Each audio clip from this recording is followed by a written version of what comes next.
Dr. Michael Filosi, welcome to Built to Sell Radio. Thank you very much. It's a pleasure to be here.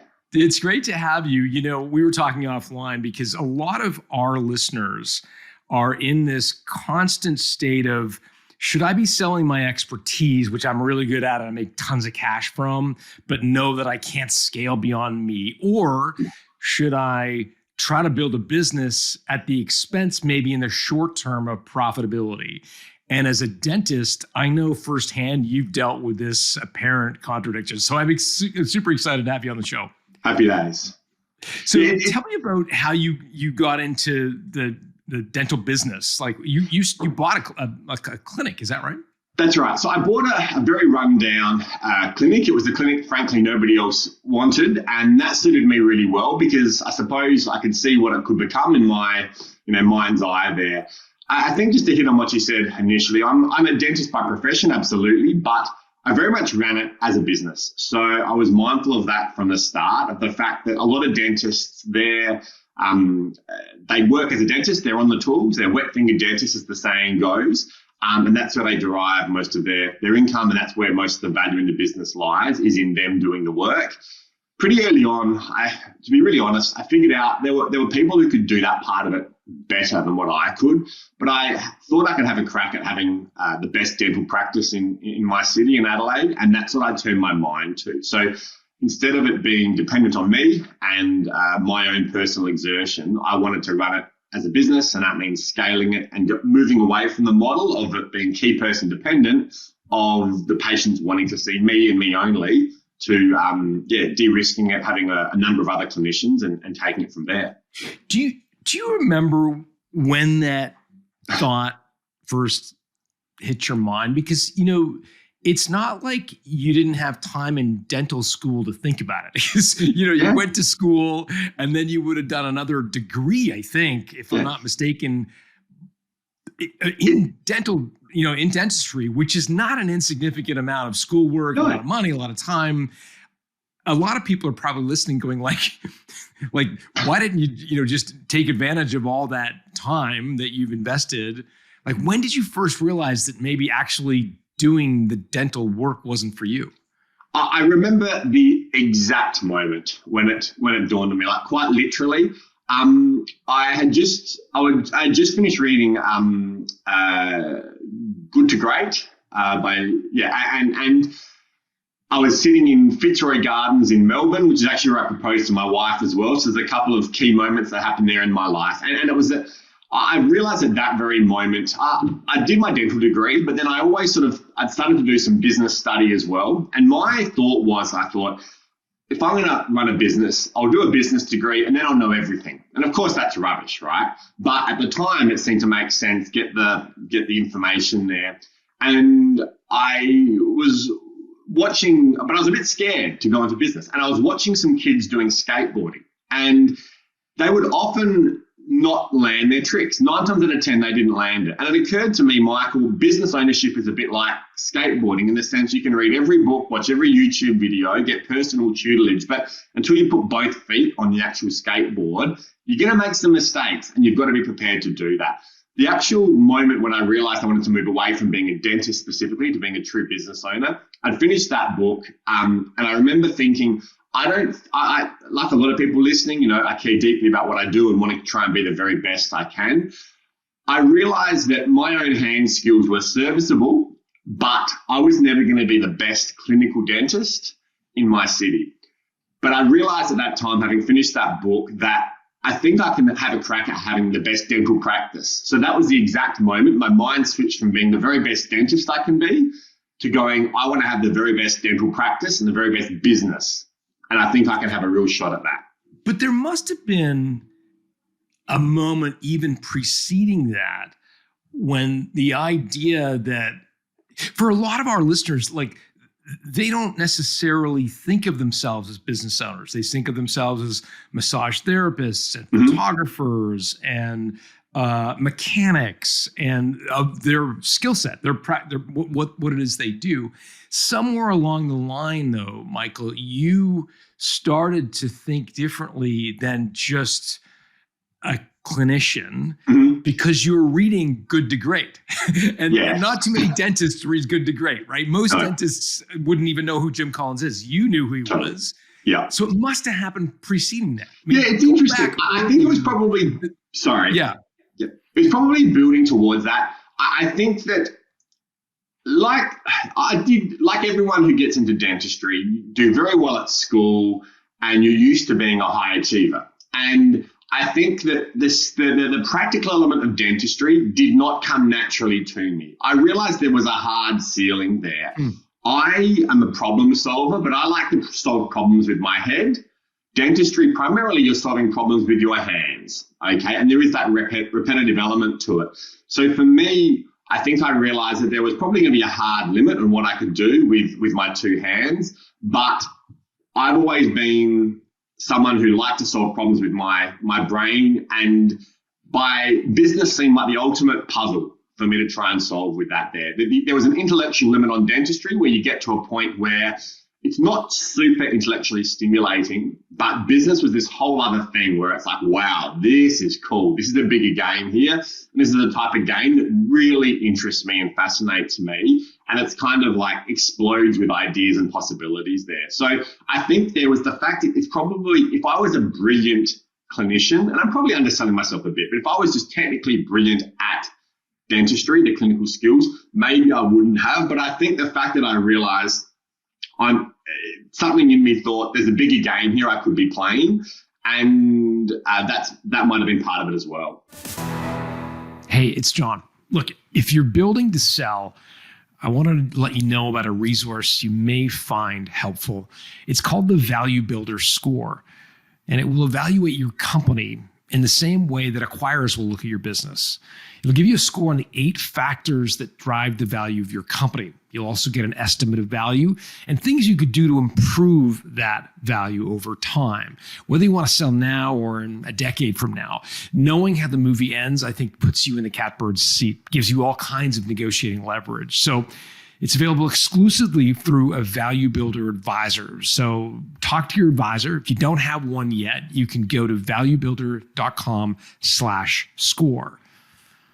Let us know what industry you're in, and we will connect you with an advisor who specializes in companies like yours. Just go to valuebuilder.com/score. Yeah, it's one of those constant, challenges I think our listeners face, which is this, I can charge $500, $1,000, $1,500 an hour for my time if I just do my thing, the thing that I'm really amazing at. And yet I know that every moment I spend doing my thing, I'm taking a giant step backwards in building a sellable company. I'd be curious for you, Michael, was this a one-way door? Meaning, did you decide I'm not going to be a clinician anymore and then rip the Band-Aid off? Or did you sort of waffle back and forth a little bit? Was it a sort of shades of gray thing?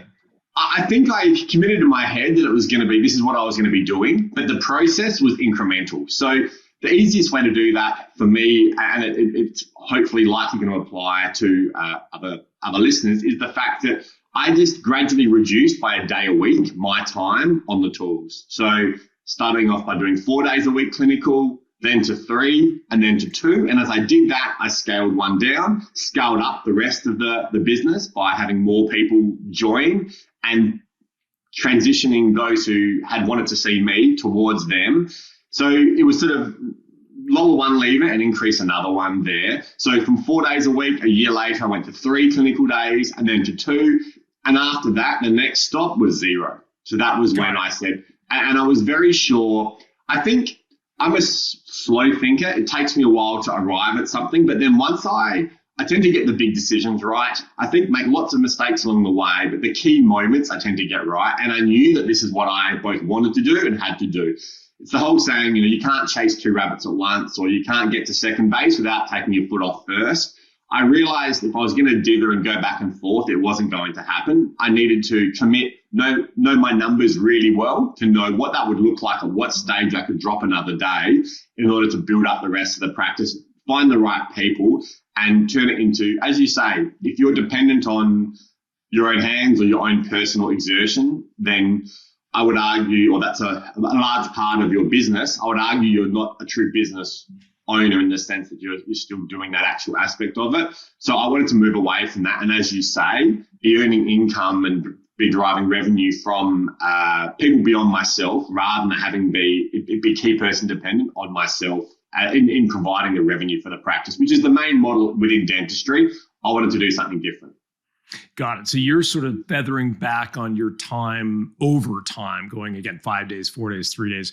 And when Correct. you say on the tools, for my listeners, you mean actually seeing patients? Correct. Yeah, sorry. So I should have explained that. My apologies. So on the tools is seeing patients. So that's having a patient list that you're seeing. So you get there, your first patient's at 8:30. It's 10-minute increments, so it's all booked out within that. So when I say on the tools, I mean providing clinical care to my patients. So as I reduced that aspect, I spent more time on the managing the business and running the business, which is sitting in my office on my own or liaising with my staff or mentoring them. So yeah, I reduced the days I saw patients from 4 to 3 to 2 and then to 0 days a week. That makes sense. And how did you, I'm assuming, manage the cash flow? You talked about knowing your numbers. Mm-hmm. One of the paranoias that our listeners have about making that switch is cash flow, because again, they get the highest margin and the most revenue often when they're the ones providing the service. So the idea of trimming that back, they're worried about dropping in revenue and dropping in profitability, and maybe even dropping in terms of cash flow. So how did you run into that experience? How did you kind of work through that? I think the important thing to keep in mind is this is over a period of years that I did this. So I'm in the practice for 10 years. The last 3, I was not seeing patients myself, 3 or 4. So I think, from running off the top of my head, that my billings as a dentist as a percentage of the practice revenue initially was about 43%. So that's significant. And then over time, the lowest, when I made the decision to go to 0, it was 8%. So I went from it being almost half to being less than 10% of the practice of the revenue. And it was at that point that I realized, bearing in mind, again, this is over a period of years, so you can see it gradually reduce year on year on year. And it was at that point when it got to 8%, and I realized that I was earning the majority of my profit and money from the business as opposed to my own 2 hands, that I went, I'm now comfortable. Even if I can't replace what I'm doing, then I'm going to be okay. Interesting. So the business itself started generating more free cash flow than you were making at 43% of your the business free cash flow was 5/6 of my overall income. So mine was basically 1/6 in terms of the profit, like what I'd take home. It was 5/6. So I realized I could take a haircut of 1/6 if it all went horribly, and no, I couldn't find anyone to replace my own clinical hours, which I did. But I realized that was the point where I realized that I can do this.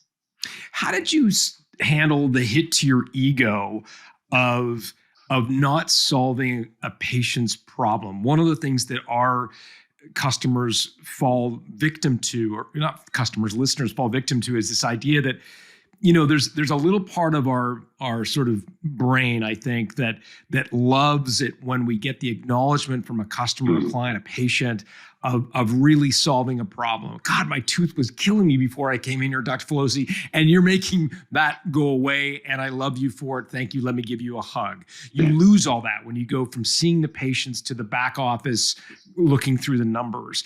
Did you feel that sense of ego loss, of that gratification of being able to, and if so, kind of how did you deal with it? It's really interesting. And to be honest, I'd not really thought of it that way until this moment.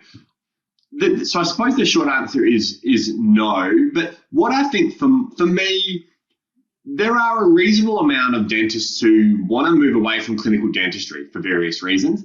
And often it can be because it's the concept of, I guess, are you running from the darkness or are you running towards the light? And some dentists are running away from clinical dentistry. For me, I quite liked clinical dentistry. For me, there was this, I was running towards the light. being a business owner and running a business, I just thought was the most amazing, interesting thing. So I was moving towards something rather than trying to push away from something I didn't like. What I would do in terms of that, what to specifically refer to what you mentioned with patients, I love that part. It was great. And I have a strong view that people are good. People are good, like people can tell if you're a good person too. So I wasn't jaded at all by that, not in the slightest. But what I quite like to do and what I still got to do was to pop out to the waiting room every now and then when I needed to chat to a receptionist or something about something, my practice manager. Invariably, I would see patients that I'd seen as a clinician. And it was lovely. I get to sit down next to them and talk their ear off and have a chat and ask them how they were. And sometimes I'd find I'd bounce around because I'd go, I better go talk to Mrs. Smith after this and all the rest. So I still had that point of connection. I feel that I was still walking the halls. I was still, I wasn't sitting in my back office completely segregated from the rest of the practice there. So I think I was still involved with, everyone knew I was still there. And that was really crucial too. When I let my patients know, in 6 months' time, when you come back in again, you'll be seeing someone else. It was really important that I let them know I'm still going to be here. If you still want to chat and pick up the phone and give me a call about something, go for it. I'm okay with that. And that happened on times, but to let them know I'm not cutting and running here. So that helped them to know this is not a guy that's disappearing. And for me, I still got that sense of meaning and purpose and seeing those patients. I would joke to them, you still see me. I just won't be having sharp things in your mouth, basically. So that was the fun part, but I'd still see them, still have that connection, which is really lovely. A lot of our listeners would have big customers whom, expect the owner, right? So I guess in dentistry, even big companies represent a tiny fraction of a percentage of your overall revenue. So you probably never have one client who swings a big stick and says, look, I expect Michael, you to do my teeth because you're the owner. And it would be different if we were talking about some other professional service where you've got one client that represents 40% of your revenue and you don't get to just say goodbye in that regard. I'm assuming in dentistry, you didn't have any one patient that had that kind of sway over you. The answer, you're quite spot on. You're quite correct. It's a large base of patients. However, what I'd say when I talk to other dentists about this, I hear often them saying, I could never do that. My patients like me too much. It would be impossible. My experience was very different to that. And I'm comfortable if someone feels they're a better clinician than me, that's okay. Like I'm okay with that. That's perfectly open to discussion. But one of the things I did exceptionally, my patients really like me. I've got 400 plus 5-star Google reviews. I got along well with them. I knew how to build a practice and I knew how to build a practice to teach others how to do it too. Here's how to build your books, build your appointment books. So my experience is that within dentistry, yes, you're right. There's no big client that says, no, Michael, I just want to be dealing with you. However, there's a lot of trepidation about the idea of passing that on and a lot of care and thought went into that. So even though there's no big client, you have a very personal relationship. You literally are in their intimate space, which is important to consider. So if you're then moving away from that, you've got to find a way to transition them to someone else. My experience is that the vast majority of dentists, honestly, feel that's impossible. My experience is different to that. And I would argue the opposite is possible because I've done it there. If it's handled in such a way that it's delicately done, and I think they just want to know that you're still going to be there and you're still available. That's very important. Yeah, you did a great job saying I'm not walking away. I'm not going to. 100%. I'm going to be here. If you want to chat, I'm here. And I honoured that too. And occasionally they would want to. Oh, Michael, can you just check this? Yeah, sure, that's okay. But it wasn't very often. Yeah. That's super helpful. I want to switch gears and talk about some numbers. So you mentioned you bought the dental practice. It was 2 chairs, so relatively small. What kind of multiple, how did you value it? Was it a multiple of profit or revenue? What was your approach? When I bought the practice, the gentleman I bought in with initially was a lovely, lovely man. And anyone who knows him would attest to that. He was a very good dentist. And he had zero interest in business at all. And that's okay. A lot of dentists don't. He was probably the busiest dentist in Adelaide when I got there, when I had to look through his appointment books, which were in pencil and, scrolling through, there was no computers. he came to me with a figure which I thought was pretty reasonable. I have to think now. I think it was based on, what was it? I think it was half of the revenue from memory to buy into my part of the practice. That was his rule of thumb, plus stock and equipment. To be very honest, it didn't amount to a whole lot at that point because the practice was very small, and I honestly didn't argue the toss because I liked the guy and I knew there was going to be a time when I'd need to ask him for things. So I was happy at that price to do that. So yeah, from memory, it was half of the revenue plus some consumables. Okay, so I mean, for lack of a better, like if rough numbers, if it were a $500,000 turnover practice, it was $250,000 worth of correct, value. And that's pretty close to the mark. Okay, and how did you come up with the cash? Because as a young dentist, I'm guessing you still got a bunch of debt from school. I mean, like, not young dentists don't have $250,000 lying around. I think, yeah. Australia, I think, might be slightly different to the States, to tell you the truth, I didn't have an enormous amount of student debt. So there's a system such that I just didn't have that, which is good. So I wasn't in a position where I had hundreds and hundreds of thousands of dollars of student debt. Thankfully, the banks are pretty happy to lend to dentists here because the fact that basically they see you as incredibly low risk.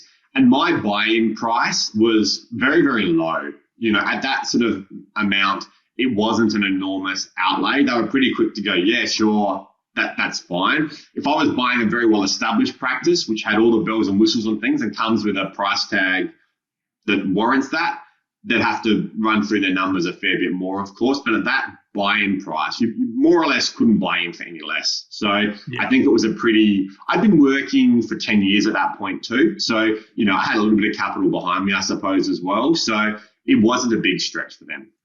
Got it. And so you buy this practice, admittedly small and in somewhat of a state of disrepair. What, as you think back on that tenure, I think it was about a decade. Mm-hmm. Like, can you isolate the 2 or 3 biggest strategic decisions that you made that had the biggest impact on the value of the practice? It's a really good question. I think one of them would be the decision to cease identifying as a dentist primarily and moving to a business owner. So I think, and I read Built to Sell very early in my business ownership journey. It sits on my bookshelf behind me here. I showed you off air. it's there. And that was certainly shaped my thinking. So basically removing key person dependency was key. So knowing what everyone bills, at the end when I sold, no clinician billed more than 17% of the practice revenue, which is incredibly low risk for a buyer. And when you don't, because typically in dentistry, the owner is the chief money maker. So I could, when I went to sell, present the figures and the case to say, this is not a key person dependent business and it doesn't rely on my personal exertion to run. This is a turnkey solution. So making that decision initially was important there in terms of the ultimate sale price. Correct. Was one of the big 3. How did you get clinicians to work for you? Because as we've just described, dentists in Australia often come out without a lot of student debt, and they've got an army of banks waving checks in front of them saying, you know, let us lend you money. You know, you need a chair, no problem. You need a lease, no problem. We'll lend you money. Why would they come work for you and not set up their own practice? Good question. So what we did, and this is a deliberate decision, what we did was we had a lot more success with new and recent graduates from dental school. So we had enormous success upskilling and recent graduates, so straight out of dental school or university. Same thing with our hygienists and our oral health therapists too, of getting people who are fresh. So they came ready to learn, moldable, I suppose, and not in a position where they're wanting to set up their own practice straight away. I set up, as part of this, which is probably going to help answer the previous question, I set up an intranet for our practice with all of our, so for every single role, we had how we do dentist, how we do dental hygienist, how we do receptionist, which meant that when someone joined us, I could refer them to that and they knew where the goalposts were. How to be a high performing in your role at this. What does success look like at this? So that also assisted with the onboarding, most certainly, and making expectations clear for the next people on. So I wasn't having to divide myself 1,000 different ways. I could allow our intranet to upskill them, get them 95% of the way there, and they'd come to me with questions. It also allowed me to figure out, just to slightly digress, normally when you bring someone on, it takes you 6 months to figure out if they're any good or not. And after 6 months, you go, oh, do you know what? They weren't, and we blame ourselves. I wanted to give them their homework and say, you need to read this through and through. And very quickly, I'd figure out if they've read it or not. And the vast majority of the time they did. So I could make those decisions earlier on. So we had newer grads, recent grads that worked very well for us, exceptionally well. We provided the very, very highest level of tutoring and mentoring to them. So that certainly attracted them, retained them. The fact that I was off the tools, not seeing patients, meant that I could truly say to them, if you run into trouble with a case, I can come in and assist. I won't be in another room with a patient. I'll be across the hallway in my office. You can come and knock on my door. And rather than some bosses who can't come in because they've got a patient list themselves, I can come in and help you. And that was a key point as well, was the fact that they would get top of the line mentoring. So that was a big point of attraction for our clinicians. How'd you keep them once they were trained up? That was a bit more challenging. Yeah. I think the key is make it enticing at the start. And then I kind of flipped it around and said, why do they leave? Okay. So if you can remove the reasons for why they leave, they're going to stay. So we kept their books very busy. A key reason why people leave is they're not very busy. So one of the things that we heard was, Michael, my worst days in terms of busyness at the practice are better than my friends' best days at other practices. So we knew we could keep their books busy. We knew we could give them a lot of patience, which means they get experienced. Quite often they're paid on commission, which means they're getting paid. If they're sitting around doing nothing, they're not getting paid on ordinarily. So busy books, high quality mentoring, and give them the toys that they want to play with, basically. So we made sure we had fitted out with really high level equipment, very well trained staff. So I suppose if they were to move, they were going to lose a lot of those things. Not every position is going to offer all of those. So get them in early with the incentivize them, give them a good reason to take the job, and then make sure there's no reason for them to leave, I suppose. Remove the reason why they might leave. Yeah. So I asked you earlier, what were the 2 or 3 big strategic decisions? One was getting yourself as the key person out of the way, and by extension, no one clinician make up more than 17% of your revenue. So that was an extension of that idea. Was there a second kind of strategic move that you made that you look back on and say, yeah, that added a ton of value to our company? Yeah, so I think, absolutely. I think that based on scale and to add the value there, dentistry is a profession where it's all done on site. So the physical footprint becomes important, and having multiple operatories that people can work out of means you can generate more income. Why is that important? There was a little old lady who lived next door to the practice, to where we worked. Her name was Joan. And I realized that I wanted to buy where she lived. And then that would allow us to turn her property into a car park. And then the current property we're on is built right to the back fence. So the decision to approach that, and that came about, allowed us then to expand our physical size quite a lot in a heavily densely populated area, which meant going from 6 rooms for clinicians to work out of to 10. And from there, that allows a significant amount of scale that we physically wouldn't have been able to do if not for that additional size, which then absolutely added to the value of the practice. So you bought the real estate? So what happened was this. She was a really lovely lady. She lived alone. She had no family, and she was 99. And I knocked on her door, and it's a difficult kind of conversation to have. And I kind of said, and I'd gotten along well with her. She had a wicked sense of humour.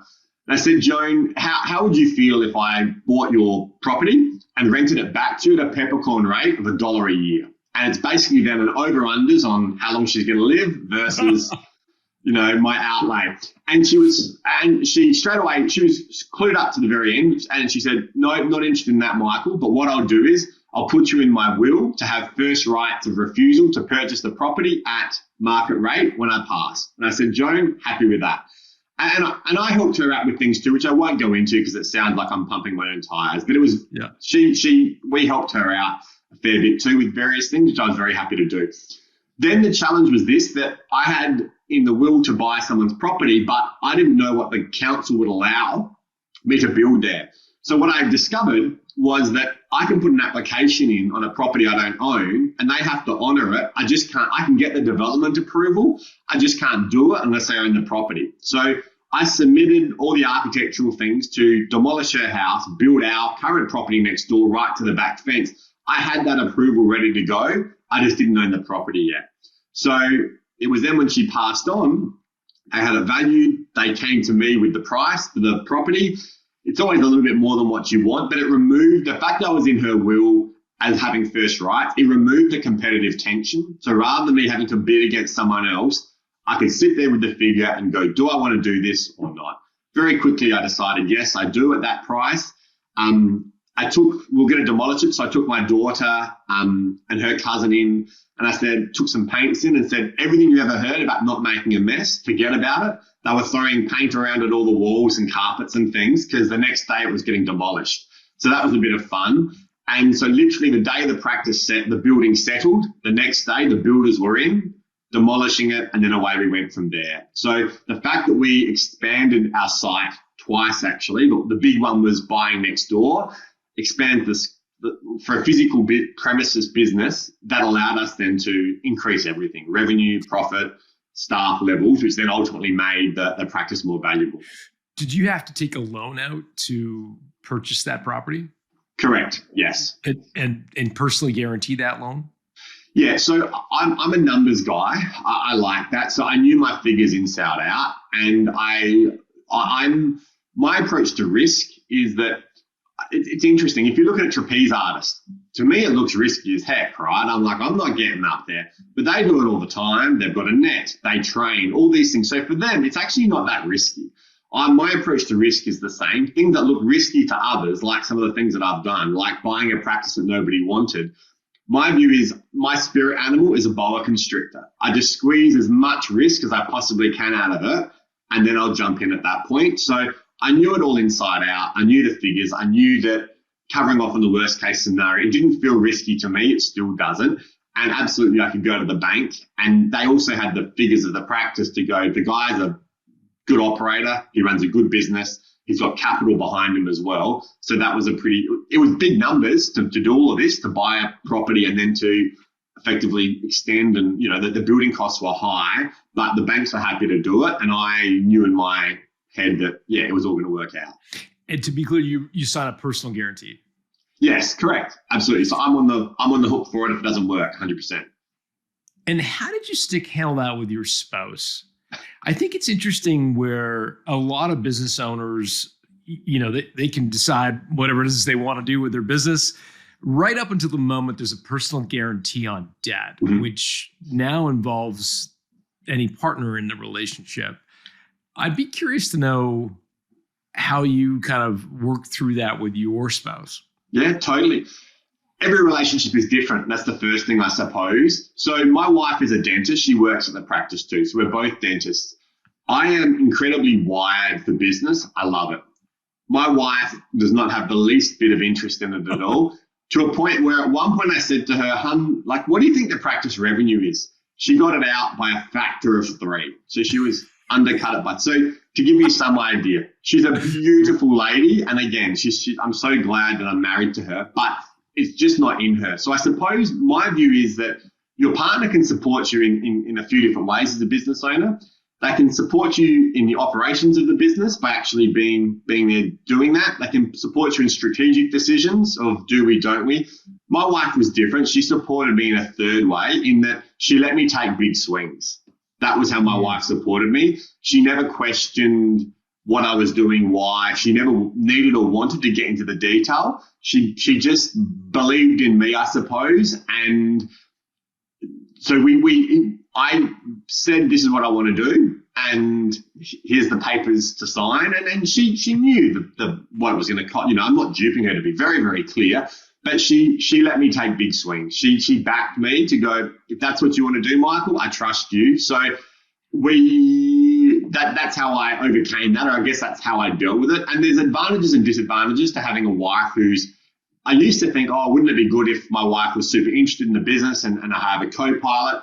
But I spoke to people who have that, and they're like, well, every dinner time conversation becomes about it. So in the end, I'm just grateful for having a wife that let me take those big swings. I knew what I wanted to do. I had other sounding boards to run through things. And so it wasn't the discussion about, are we good for this, Michael? Are you sure? Wasn't something that centered on very much. You could see what I wanted to do, why I wanted to do it, and had the trust and faith in me to sign off on it. So that's helpful. So the two big strategic moves were getting yourself out of actually seeing patients, and then ultimately buying Joan out of the real estate, which allowed you to expand significantly. That's helpful. I'd be curious to know, were there challenges that you did not anticipate? I mean, you sound like a super confident guy and built an amazing business, and at first blush, everything worked great. I'm assuming there were challenges. And again, our listeners are probably in that zone where they may be on this journey of building to sell, where they're running into some roadblocks. I'd be curious to know, did you run into challenges you didn't anticipate in making this switch? Heaps. So just to be absolutely clear, if you look at the start point and the end point, it was not a straight line. So I can't be more absolutely clear that we had loads of heavy weather and challenges along the way. So if you listen to this so far and you're thinking, it sounds like everything went, bright as a button, it didn't. We had loads and loads of challenges, such as business ownership. Sorry? Tell me about one. What was the biggest one you didn't anticipate? Surprised you? Look, staff are always a challenge. That's a central thing. So how to build a big practice with a small practice feel was our key challenge. How do we keep doing this at scale but still feel like we've got everyone singing from the same hymn sheet and having people not go rogue?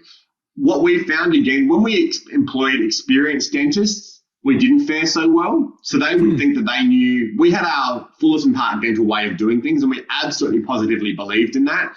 When we'd employ someone who had prior experience, they often went off track, and that threw up significant challenges, both clinically and then operationally as well, because they weren't singing from the same hymn sheet as us. So trying to bring them back, it basically never worked, to be honest. So we found that really challenging. We spent a lot of time trying to figure out how do we get them to work our way.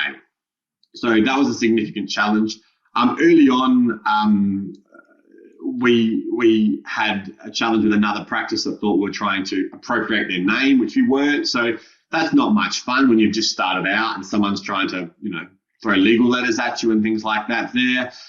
And just the constant challenges of staff is really tricky, and the myriad. I had some amazing people I worked with, amazing people that I would go to war with, but they're not all like that, unfortunately. And trying to sometimes, just trying to keep the business going, you forget because you're so busy. You can get still caught in the weeds, as I did, of just the day-to-day things and the dealing with the cut and thrust of people being unhappy with one thing or another. I had a view as a business owner that I could tell how well I was going based on what my team would be complained about. So if it was one time they complained about the chairs they were sitting on, which were all $1,400 expensive chairs, but they liked a different $1,400 expensive chair. And I thought to myself, and I joked with my practice manager, if this is their biggest concern, they're all paid on time, busy, happy, but like what they put their butts on, if that's their thing, I'm going all right,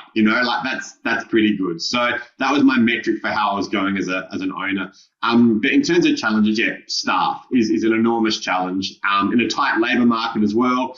Attracting people, retaining people, having them not feel that there's a bigger, better deal out there absolutely was a challenge. How do we kind of keep selling that vision of what we're trying to do was always a challenge. Mm-hmm. Hmm.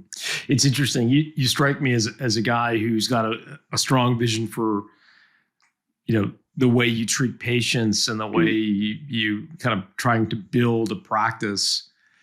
And there are a lot of employees that, they just want a paycheck. They just want to come in, they want to do their work, and they want to leave. They aren't super worried about your vision and values, and like they just want a paycheck. 100%. Did you run into people like that? How did you kind of Totally. deal with that? Absolutely, and you're exactly right. People want to come to work quite often just to see each other, which is okay too. Or when it's your baby and it's your vision, then how do you keep having people give their very best and be inspired by that is a constant challenge. I had very high expectations of my team, and we expected very high performance from our team, and I made no apologies for that. Anyone who's worked with me would attest to that. But I also felt that they ought to have very high expectations of me, meaning that if they needed something, if they needed help, if they needed assistance, if they needed advice or anything like that, that I would be there for them as well. So it had to spin both ways. And I think that's probably a big part of it, that there were plenty of times when, to use, say, the clinicians, for example, where I might be home and the dentist has run into strife getting a tooth out. I'm sitting at home in my tracksuit pants eating grapes, and they're like, Michael, and I go, sure, no dramas, drive in, help them out. And that was fine. That was part of my job. So I think I would always expect more than the bare minimum from my team, and I made that clear. But I also said you ought to expect a lot more than the bare minimum from me. I'm a bit like, I'm not sure how many of your listeners are familiar with this, but I'm like Vegemite. So Vegemite is an Australian, very strong tasting thing that's not for everyone. For those in the UK, it's like Marmite.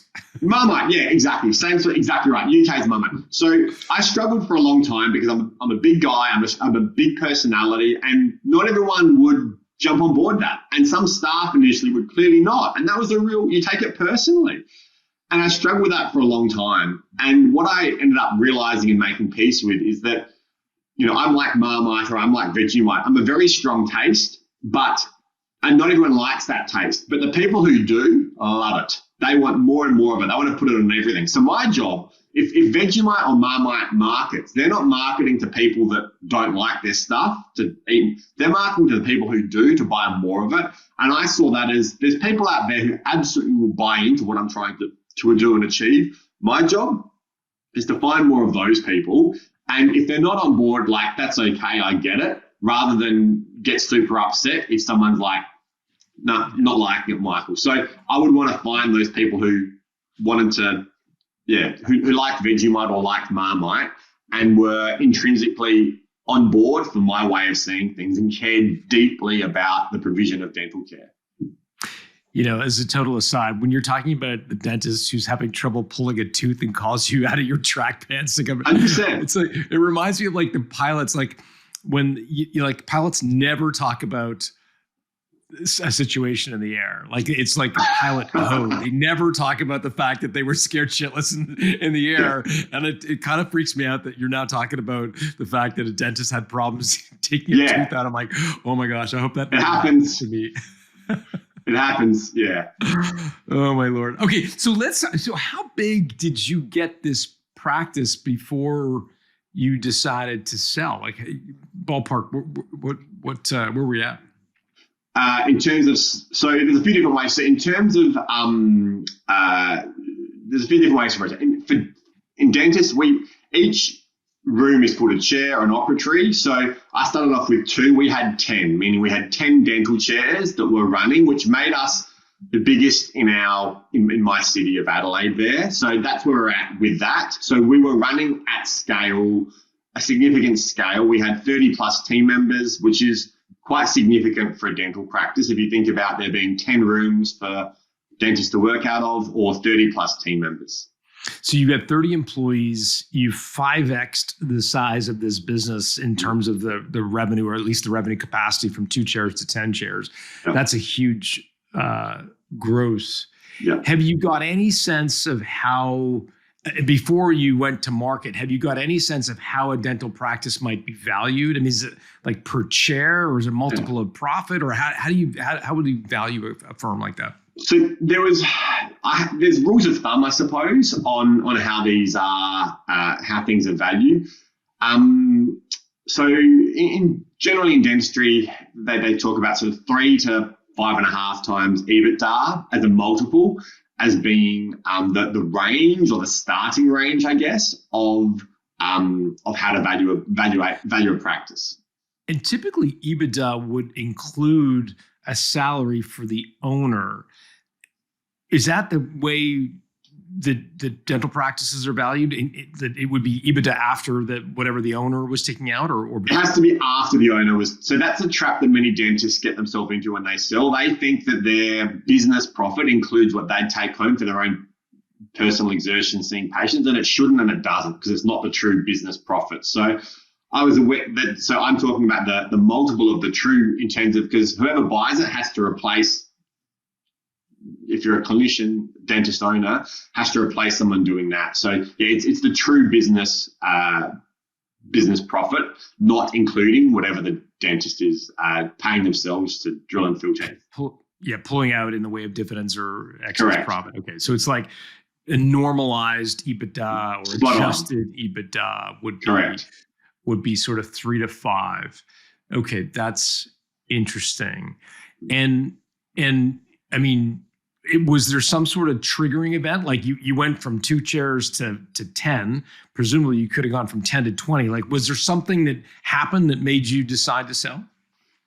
So we had maxed out our site for starters. So we were at 10 chairs. So our physical space, and we joked about it, unless we built up in terms of put on a second story, and we started to get known in the local community as the ever-growing dental practice, right? And because, we extended first, then we bought next door. So we would joke about the only way is up. Like, that's it. There was another property, funnily enough, the other side of the car park that had an elderly couple in it. I was like, oh, is that another option? The idea of going to multiple sites was never one that really interested me. I was always interested in having one and having it be the very best it can be. So we were at our physical limit in terms of growth without buying another site, basically. So that's why we couldn't grow anymore where we were in terms of the physical limits. We could extend our days or extend our hours or change the complexion of the type of work we did. So all of those would be levers to pull to increase the size of the practice. We did some of those things, but my decision to sell came on very quickly, and I realized, like, it was quite literally, there was 1 day short of 3 months between me sending an email to my accountant saying, I think I might be interested in selling, and the money hitting the bank, all done. So it was about 89 days, which is crazy fast. So the decision to sell came on very, very quickly in my mind. I thought I'd be there another 10, 15, 20 years. But I realized that it was time for me to either do something else or smell the roses a bit. And there are a whole lot of reasons behind that, which I'm happy to go into if you'd like, or not as well. But I decided, it was a fast thing to get done.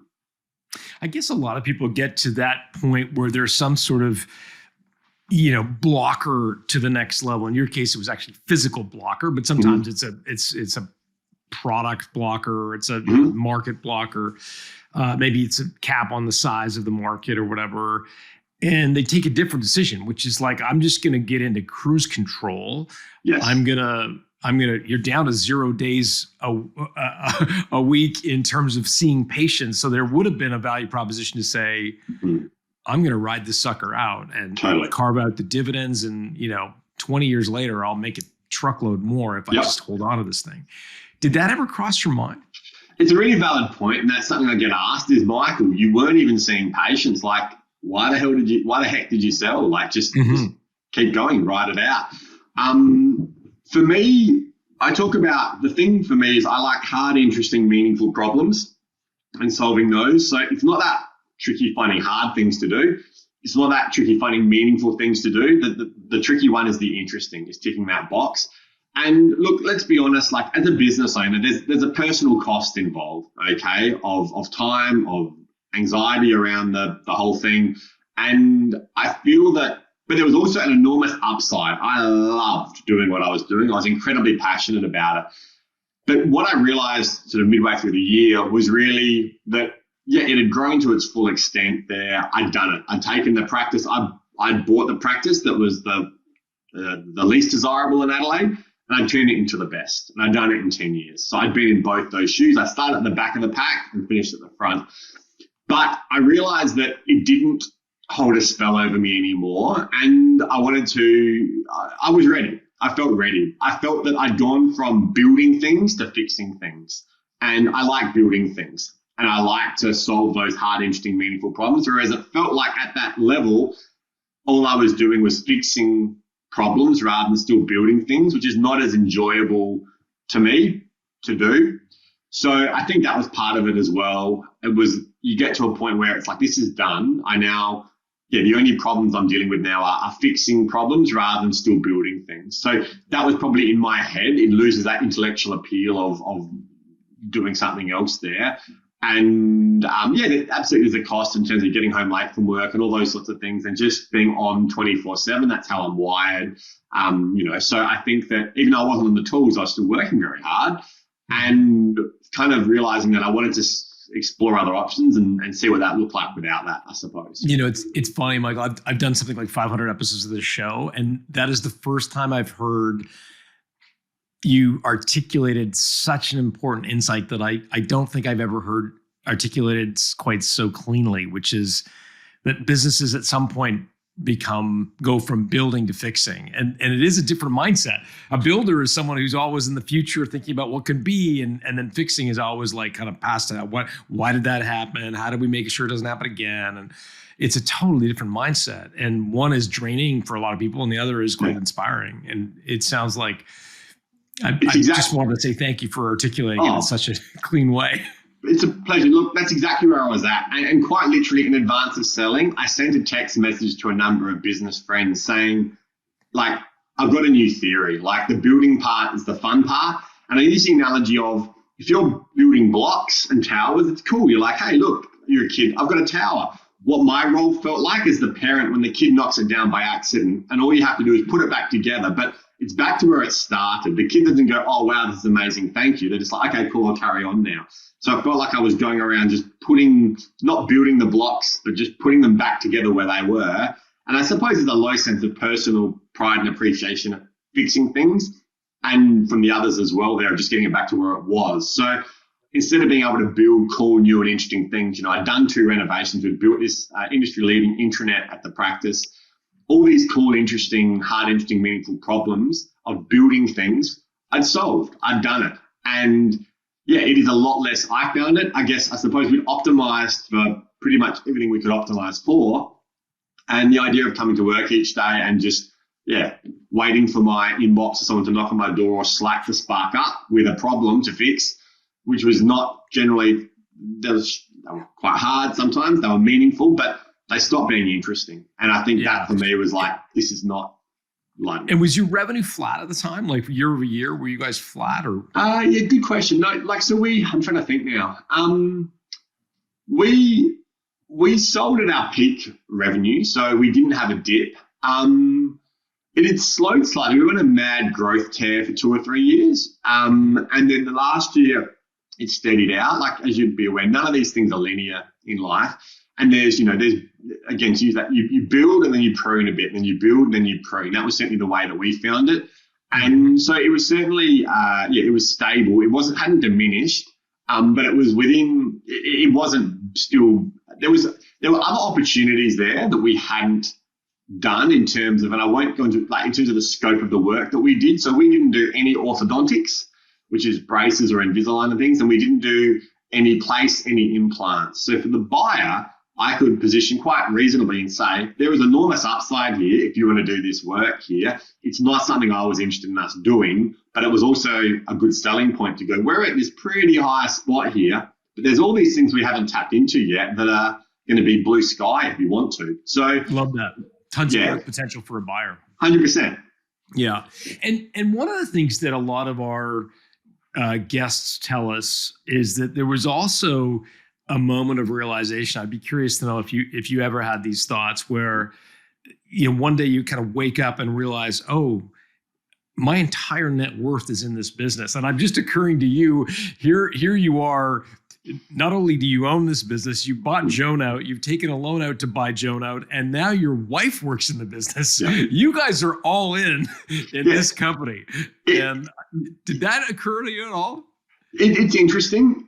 To be very honest, and it probably has appeared that way, I've always been very mindful of, make bank, take money off the table. So absolutely, we own, the property itself is significant. The practice was a significant asset, but I noticed in dentists that they would see the sale of their practice as being their all, their everything. And I was open to the possibility that it would be worth nothing when I sold, industries change and things. So I was very big throughout my 10 years of business ownership, and even before then as an employee, of taking money off the table and investing in diversified assets that were not in any way linked to the dental practice. So while I had a lot of money tied up in the practice, I'd also, I suppose, it was exactly right. I didn't just want, and it's a very common thing in business ownership, everything is tied up in that.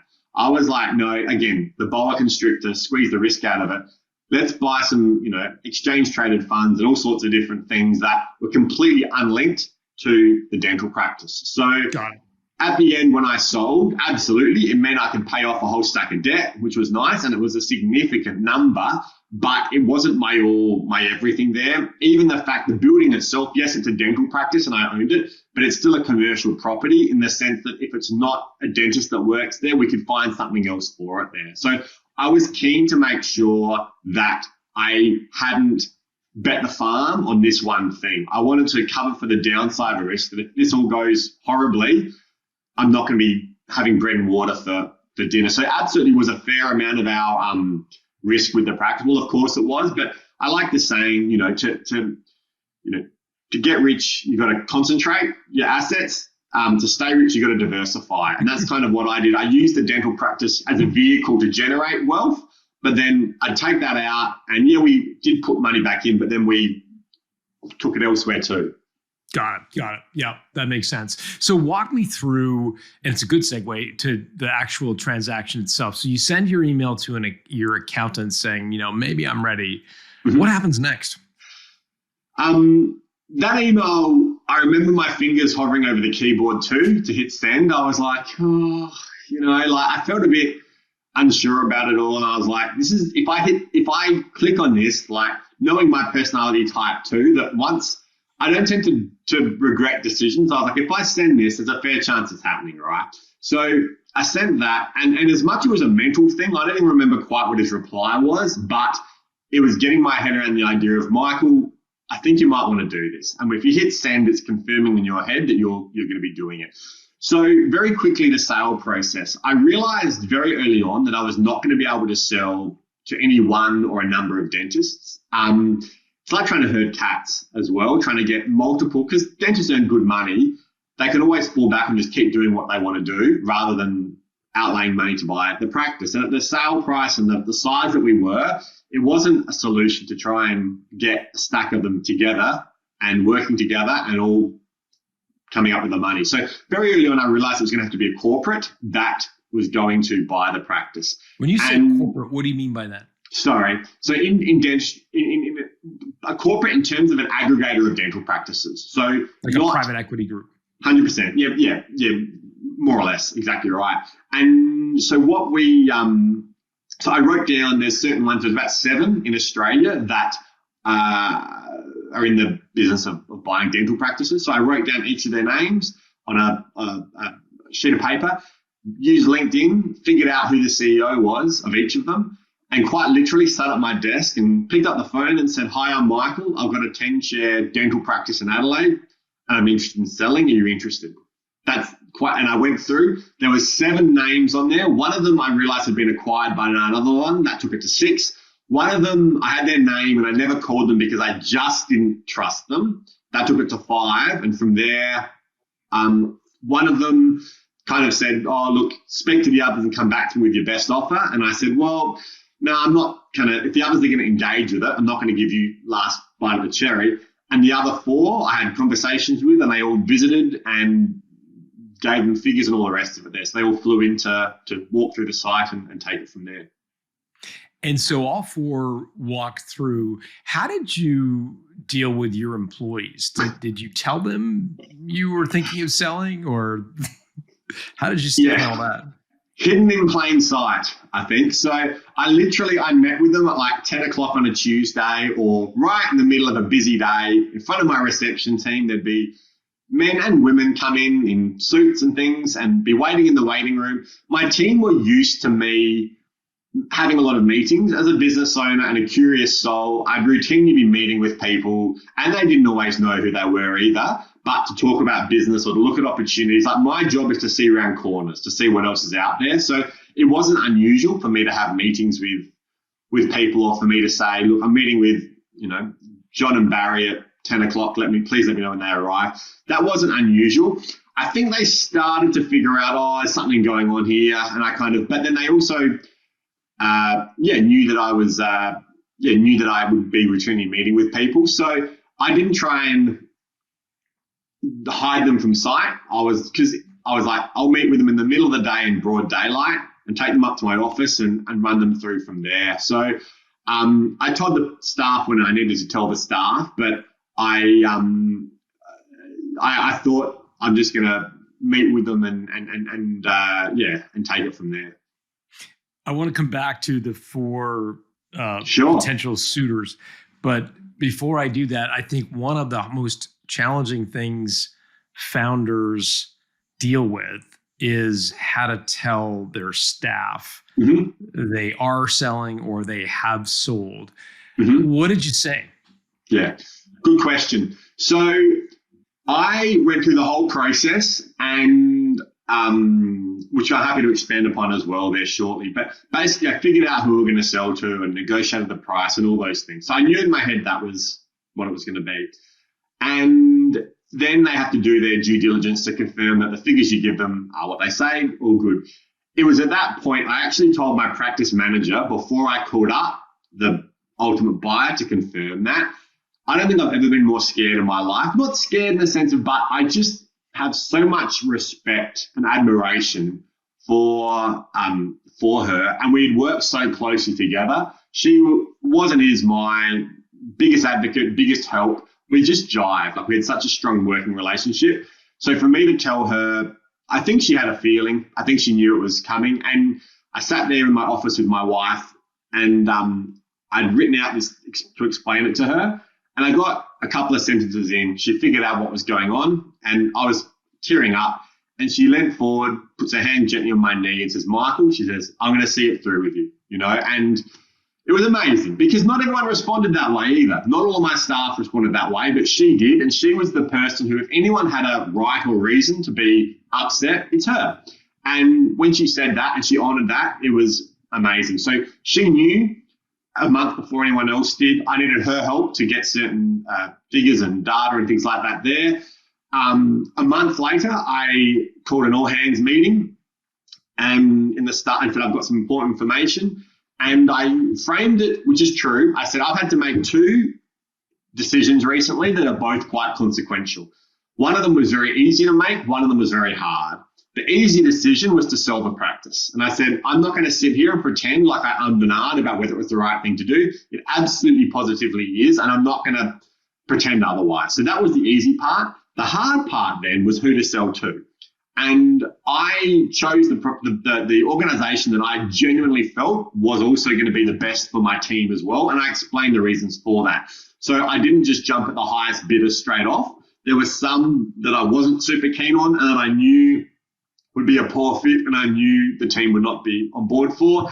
And I let them know that too. And I let them know that I chose of course, you negotiate on price and all those other things, but I genuinely felt that the organisation we sold to was going to be the best for the practice going forward. So I said that was the hard decision. The easy one was to sell. And I let all my team know at once. And there were varying responses to that too when I let them all know that. Yeah, I'd be curious to know what they were. So the best being the practice manager who kind of just leant forward, put you out of your misery and say, don't worry, totally. We're going to do this together. Yeah. It sounds like maybe there were some people that were upset. Look, I think that it's quite interesting, right? So, look, what I find curious is the fact that, like, you know, you remember how people respond at your lowest step and at your highest step. And my practice manager was there for both and could not have been more instrumental in both. And that speaks to me. There was one lady who, in the staff meeting, stood up and said, Michael, I don't know what everyone else thinks about this, and of course everyone's going to have their views, but I just wanted to say thank you for everything you've done, and thank you so much for thinking of us in terms of who you sell to, and we wish you all the best, which was amazing. There were others who were supportive too. I told one or two of the dentists on the day before the staff and just said, I'm just going to let you know what this is about.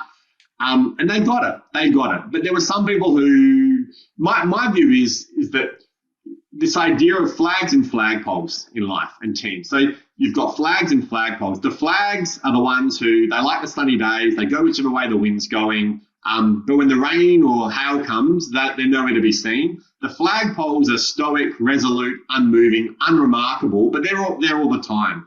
I want flagpoles. They're the people I can work with. The flags, not so much, So, and I found that I had both in the business there, but there was plenty of flagpoles, those who weren't going to wait and see what everyone else thought about it. They had their own view and they were going to commit to that. And if they weren't super thrilled, I'm okay with that too, but just let me know, So, but there were some who, you could clearly see when I was telling them, I could see and I could tell you are not on board for this. You're very unhappy with this. I mean, they're allowed to be, but I saw it as, I hope they understood how it was the right thing for me and my family too. In the same way as if they fell pregnant or something like that, of course that has implications for the business, but I get it. I'm thrilled for them. It's like, this is a really great thing for you, and I'll deal with the business stuff secondarily to that. And some of them saw it that way. They said, look, Michael, it's really sad to see you go. I'm going to miss you. But some only saw it through the lens of, this is a net negative for me, I suppose. Yeah, that's challenging. And did you have, some of our guests have experienced resentment where, the staff felt like, and the entrepreneur, it was an all in this together kind of business, all for one for all, right up until the check clears. And then it's like everybody goes their separate ways and there's resentment forms and like, you're walking away with all this money and we're here stuck working for these guys. Did you get any of that sort of resentment that came through? I think no. This idea of legacy is a really interesting one. And my business owner friends would talk about it. And I'm like, I don't get it. I don't understand it. It's not something that resonates with me. So, but now I feel my own version of it is that my legacy is such that I left it in the best possible state it could be in. I didn't tear the guts out of it. I didn't do anything I shouldn't have done.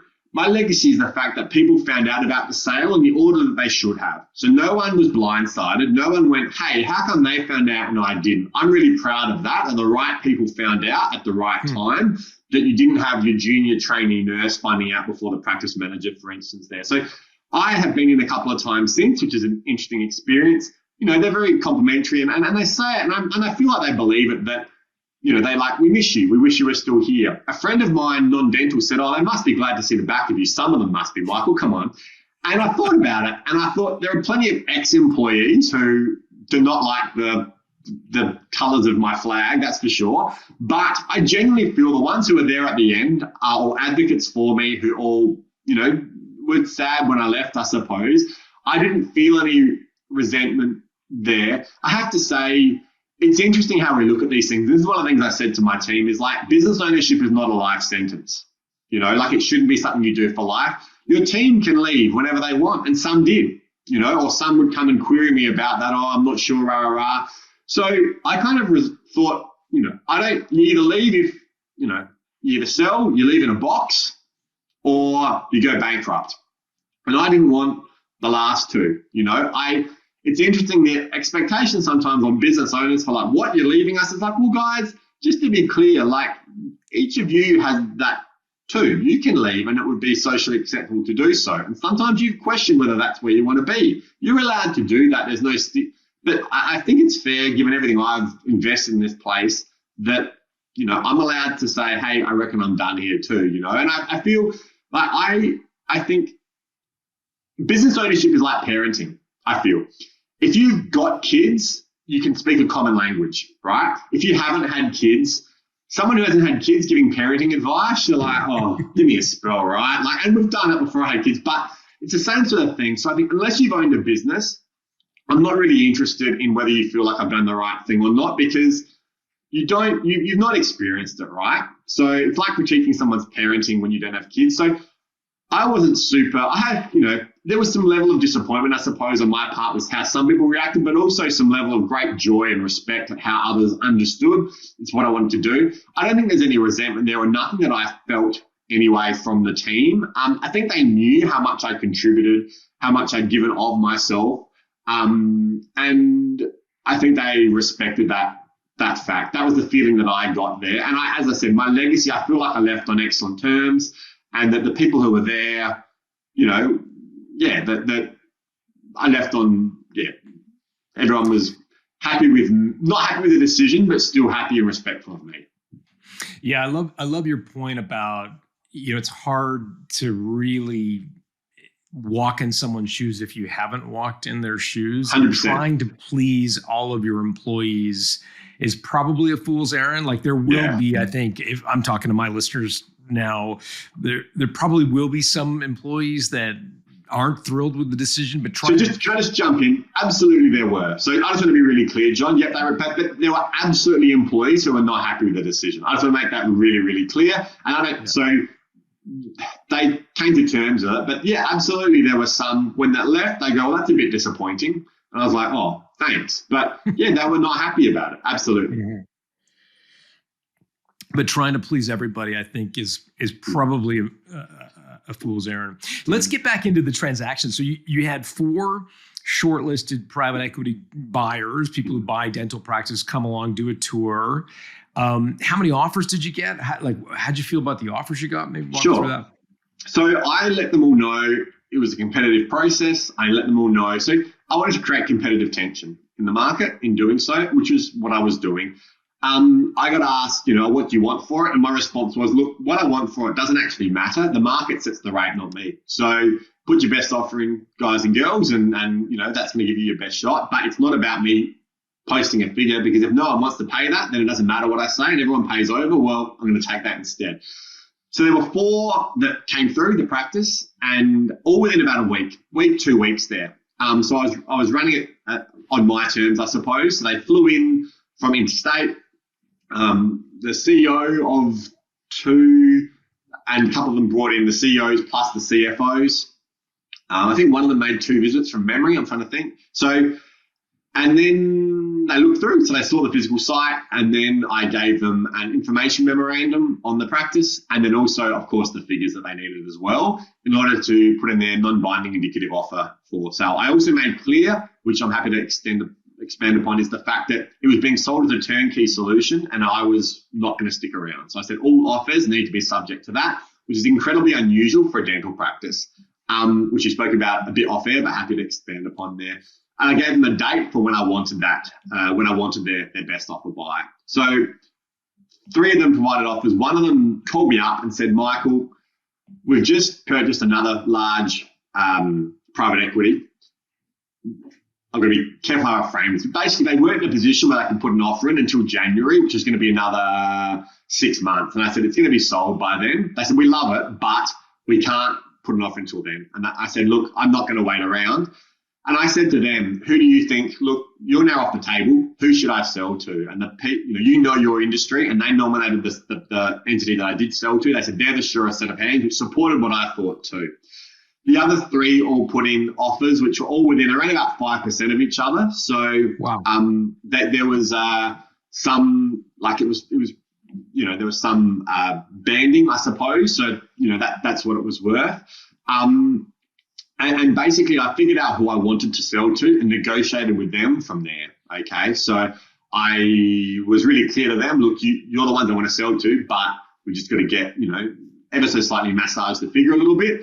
And that's how I did it.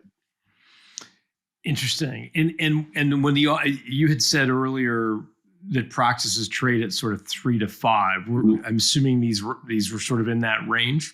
Yeah, so exactly. Oh, look, ours was. So I've got to be a little bit careful with the exact figures and things like that. Ours was outside that range, but it also held. It was not a typical dental practice. Like there was an enormous advantage to our practice that everyone thinks their business is worth more than what it is, I suppose, but there were specific aspects of our practice that made it enormously valuable and meant that the multiple that we were able to get was not an enormous amount outside that range, but was set outside that typical range, I suppose. And there were reasons why that was justified.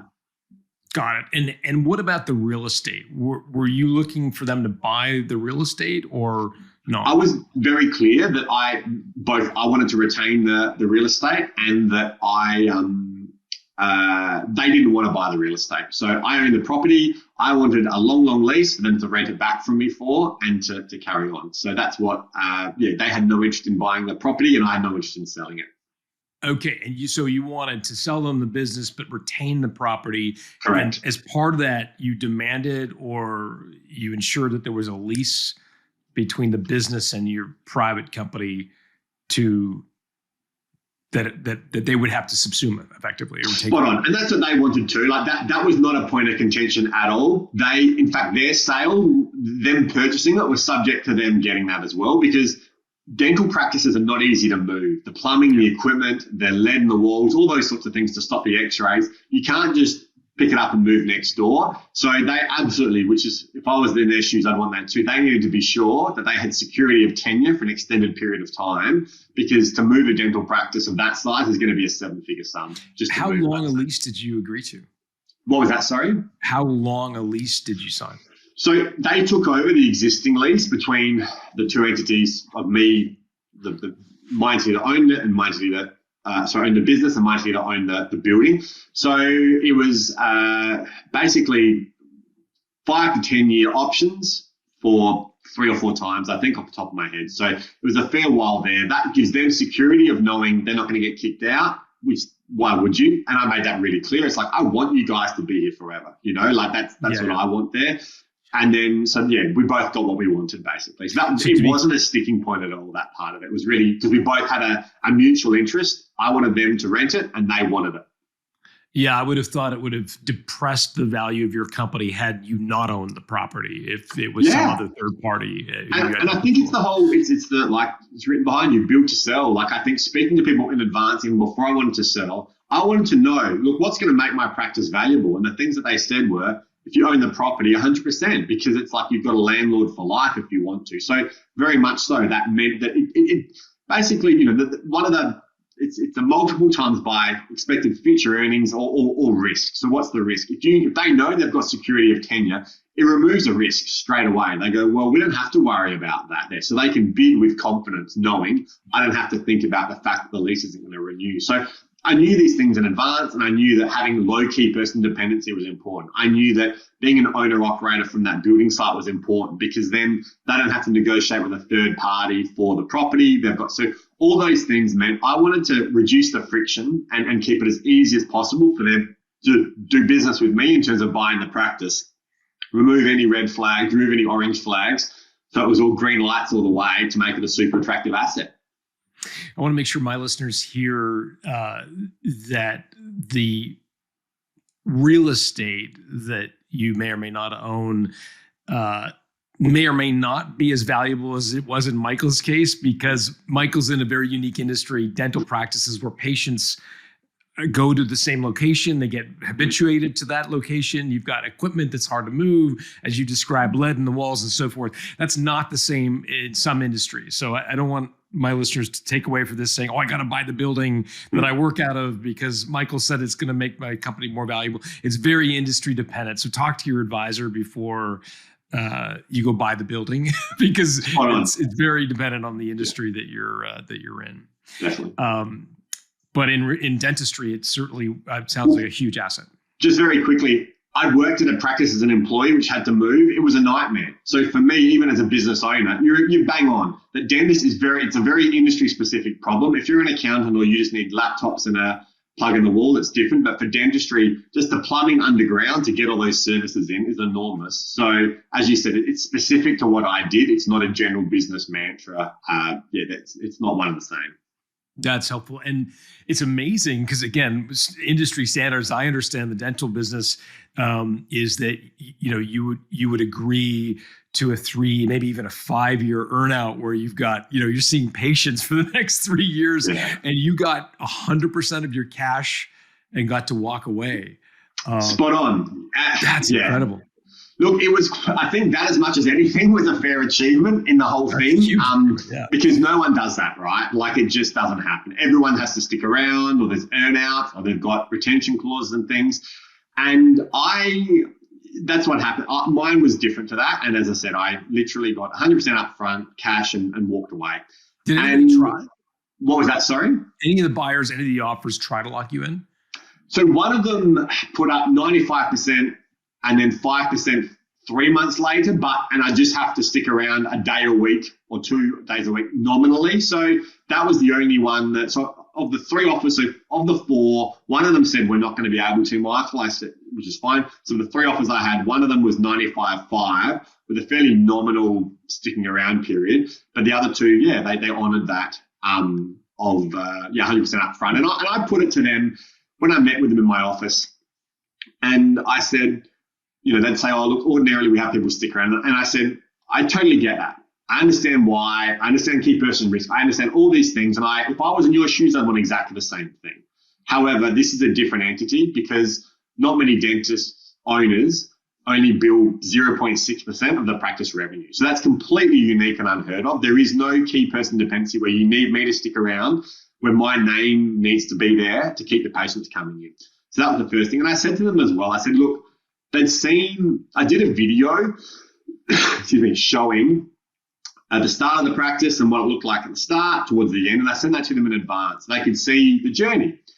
And I said, the type of person that I am who does this, I said, I'm not a guy you want to have stick around. I said, I'm always going to be thinking I can do it better than what you can. I said, you want me gone. You want me as far away as possible. So, and I said it jokingly, but seriously too, if I think I can turn the worst practice into the best dental practice in Adelaide, I'm going to always think I can do it better than what so you don't want me working for you because I'm going to be wanting to tell, no, bad idea, let's do it this way. I said, you want me off into the sunset. So this is what I want, but trust me, it's what you want too. And we had a bit of a giggle about that, but I meant it.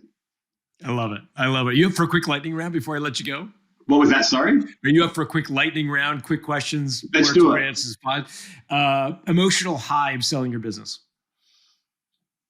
Amazing. I went and got a coffee with my wife and I literally stuck my arms in the air. I felt like Andy Dufresne in Shawshank Redemption when he crawls out that tunnel and it's raining and he just I did one of those and I've got the photo to prove it. So that was the emotional high. Awesome. And an emotional low? Earlier this year, there was I won't go into too much, but when you risk as much and there's so much on the line, when there's feelings of I could lose the lot, and I don't think I was serious in hindsight of that, but it was pretty bad, and that was part of the thing. I didn't want to go through that again. So, vomiting into the toilet through stress 3 times in the middle of the night in 1 week is pretty horrible. Having your wife come in going, are you okay? Is not much fun. So that was pretty serious. And that was to me a bit of a sign to go, maybe it's time to do something else. What caused that? Stress, anxiety. So we had a couple of, like I said, we had a couple of what you might call rogue staff members, I suppose, that it was really hard and trying to figure out how to deal with that and then trying to convince some people, not convince them, but have them understand it was smoke and mirrors. And they figured it out. They're like, we feel like we're brainwashed and all the rest. And I'm like, well, that's great, but I just went through the ringer trying to pull this thing back from the breach. So, when I say it wasn't all, it was hard, jolly going there. And, so there was some very, very, wake up in the middle of the night. It's, and I haven't shared that before, but it was not much fun. And you just go, I shared that with another business owner colleague of mine. And I kind of thought it was pretty normal. And he's looking at me like I'd told him I was about to eat my child, right? And he's like, and I said, oh, what? And he said, Michael, he said, if that happened to me, he said, I'd sell tomorrow. And I was like, really? And that was a key moment for me as well of like, this is not ideal, Michael. You've done very well. You're a clever guy. You've got to the top of the mountain. But if you're experiencing these other things, not all the time, but like maybe it's time you, think about yourself and your family. And, you don't want to keep having this happen. Yeah. You've already been super generous with praise for Built to Sell, so I don't need you to plug the book again, but thank you for saying that. Are there other resources you might point our listeners to, those who maybe want to go through? I know you're a big business book guy. You've got a whole stack of them behind you. Is there one or two books or resources you could point our listeners to that would help them go through this process? Look, I do. I think, your book was instrumental, and a mentor of mine suggested it early on, and it set me on the right path. E-Myth Revisited, which is another business classic, another really good one. There are others. Unreasonable Hospitality on Customer Service is a brilliant one. Best book on customer service I've written, by a guy who owned a restaurant in New York City, I think it was. Big yellow Unreasonable cover. Hospitality. Cool. Unreasonable Hospitality. Yeah. Love that. Brilliant. Really, really brilliant book. So there'd be the two or three off the top of my head that come to mind. I think you just you got to commit to getting better at it, right? It's like exercise. If you want to get fit, you got to keep doing it. If you want to get better at this thing called business, it's a skill. So commit to doing that there. And I've got behind me, that's my stack of books. I committed to reading my Heighten books, and they're all from scratch. So they're all business books. And I'm 6'6", so I'm a tall guy. So, but then, my bookshelf as well. So I'm a book nerd. I wanted to learn. And just on this is called Built to Sell, right? So just on that, I'd read all those books. I'd learned them all, but you don't know, right? Until the rubber hits the road and you're like, I'm going to sell. You don't actually know if it's worth it. If it's true, you think you're on the right path. You're like, I think this is what I'm supposed to be doing. And people say, oh, you have to learn so much through the selling process. And the answer is, well, not really. What I learned was that everything I'd done to get to this point that supposedly builds a highly valuable, highly profitable business, it just validated it. That's what it did. There was no big new pinging moments of, oh my goodness, this, that, the other. It just validated the fact that, and you don't know until you pick up the phone and say, how I'd like to sell my practice. But that's what it enforced for me, was all those books there and all the podcasts and things and all the conversations you have. It's like, it works.